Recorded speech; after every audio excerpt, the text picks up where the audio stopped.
Hey guys, Cliff here. Welcome to part 4. In this video you'll see that I shall be building the top wing. She's looking pretty sitting on her wheels there. Very pretty. So I start with the wing. This is the very start of it. I've got starting putting the ribs in, trailing edges on as well. Then I introduce the rest of the ribs and the riblets. And finally the leading edge is stuck in place, and then the last main spar. Guys, in the shed I'm going to be sanding up the leading edge and generally sanding the wings, top wings that is. So let's angle you down. Right, all I'm going to do is to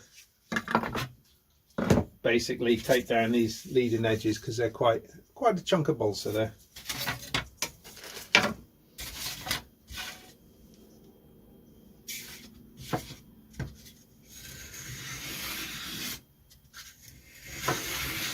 Playing in balsa wood is just so satisfying.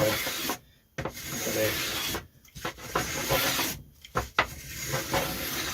It'll sound quicker if you go across the grain, but then you end up with a bit of a wave if you're not careful, so you've got to finish off lengthwise.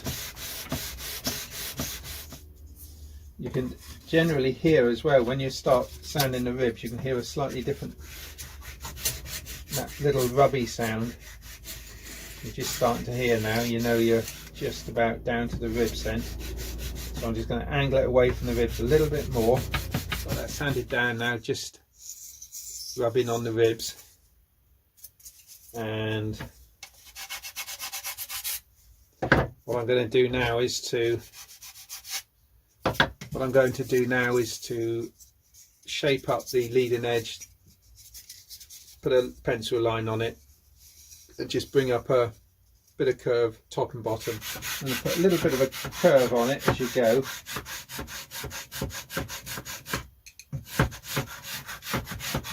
And it's reasonably soft balsa, so it will go quite easily as well.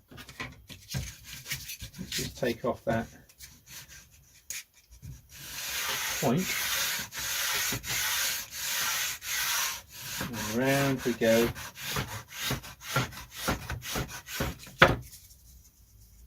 And it's helpful if you can get a light and get some shadow casting over it, because the shadow really shows you where you've been and where you haven't. The reason I haven't put this middle rib in yet is because it's got two metal hooks hanging down and I wouldn't be able to put the wing flat on the surface to work on it, so I should just pop that rib in last. Anyway, back to the leading edge. It's looking quite good. Okay, I'm happy with that. Now I'm going to work on the wingtip. Still needs tapering down, you can see that now. So I'm just going to taper that down to the tip itself, and then I'm going to shape the tip up just slightly, make sure there's no little bumps or lumps or anything like that.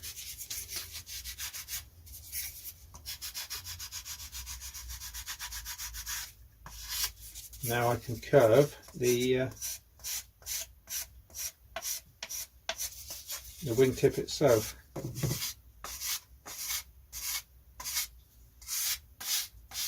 And I'm just going to take the square bit off the bottom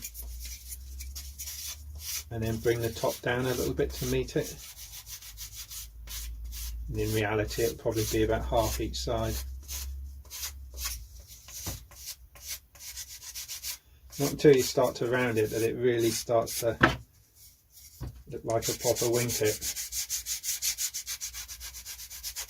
Okay, that's the wingtip sectioned up a bit. I'm not sure how much of a curve to put on that bit, so I'll have to have another look at the plan. If you go that way, you're likely to split the top of the ribs, so I'm just little circular motions I find works quite well. Just supporting it as you go. This all has to be glued together before I can finish the wing, because I can't glue it together otherwise. So that's designed to stick up like that, because on the full-size Moth this is the fuel tank. So I've just got to take that leading edge down. Perhaps I'll Oh, it's alright. I was going to say put the other wing on to do it, but work on this side. Only got to be curved up really.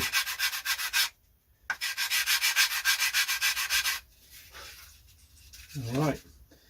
Right, we'll do the other wing and then we'll see how she's looking. That's both wings sanded, so quite pleased with that. Just got to tidy up the hard edges with a small file, and then I can join the top wings. Oh, now I can fit the missing ribs as well. Right, now I'm going to bend the undercarriage legs. Basically it's front and rear legs with a spreader bar in the middle. Okay. There's my bits of wire bent up, all ready to offer up to the fuselage, which I'm going to do now, so I'll come back to you in a mo. So what I've done, I've put bent the front wire up, and I've got it at about the right angles. So what I'm going to do, I'm going to pull some of this wire off this motor and copper wire and bind that one up, and then go to the other side and bind that one up. And I'm going to put in the spring bar bit once I've angled the wires to suit. So I've got it's really difficult to bind these up without them going all over the place, so I'm going to solder it just a little bit to hold it and then put more binding on. So it's soldered. That one there and that one there. Seems pretty good. So now I can take the undercarriage off and play around with it. Just take your time, one bend at a time. Get that bend right before moving on to the next.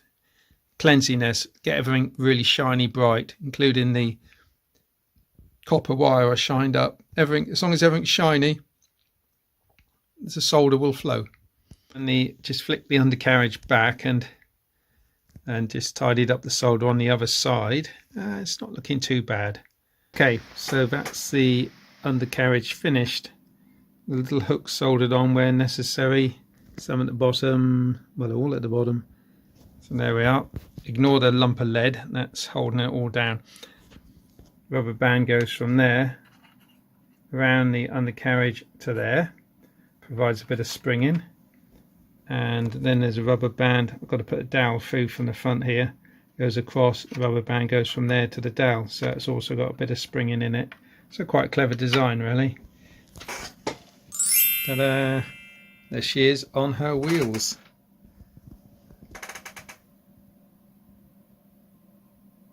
I love it, fantastic. Okay guys, I've just bent up the tail skid wire. So I'm just going to make a quick jig to sit it on and then solder it up, bind it and solder it up. So it's just a case of heating it up gently and popping the solder in. Don't over solder it, or you'll end up with a big blob hanging off the other side. But don't under solder it either. And there you are. It's a pretty simple process. So guys, the plan calls for a bit of sewing on the back here, and although it's stuck pretty well with super glue, I thought it would be rather fun to actually put some stitches around. So I've just pre-drilled some holes for the pin needle, because I can't push it through without the risk of bending it or snapping my finger or something. So anyway, a few little stitches. You said men can't sew, eh? Yeah. So I just put a bit of CA on there. That will just make that really solid. Turn it over.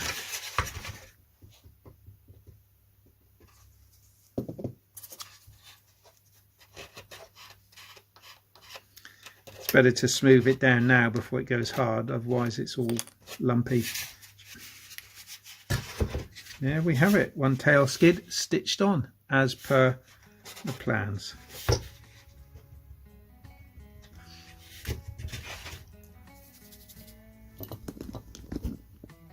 Fun, isn't it? There we are. I'll put a couple of rubber bands on just for effect.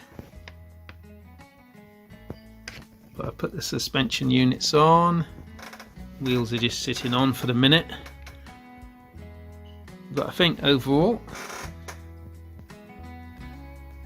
looking nice. So there we have it, guys, a pile of bits. What about that then? What's left to do?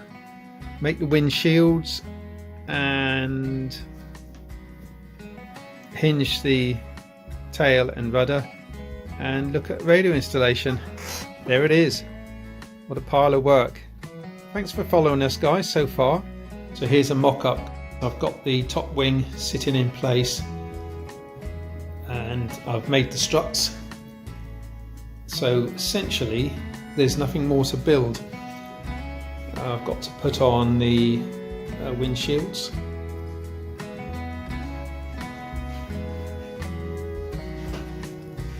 But that's about it. I've got to glue the two top wing halves together onto the centre section, and then the top wing supports the bottom wings, because the bottom wings just plug in to the bottom of the fuselage, so the bottom wings hang from the struts basically. But, quite impressed with that. So I've also hinged the tail feathers. It's not glued, it's just all mocked up. I can't decide if I'm going to put closed loop on or snakes. I'll have to see. So if you've enjoyed the build so far, hit the subscribe button, hit the like button, and the next video will be covering it and fitting the radio gear. Not sure where I'm going to put the servos. They might sit possibly in the back cockpit, possibly in the front, possibly from underneath. Haven't decided yet. The battery's going to be accessed from underneath anyway, and that'll see it finish then, but still a long way to go. Little bits of tidying up to do just here and there, but basically she's done. So thanks again, and we'll see you in the next video, which will be part 5, methinks.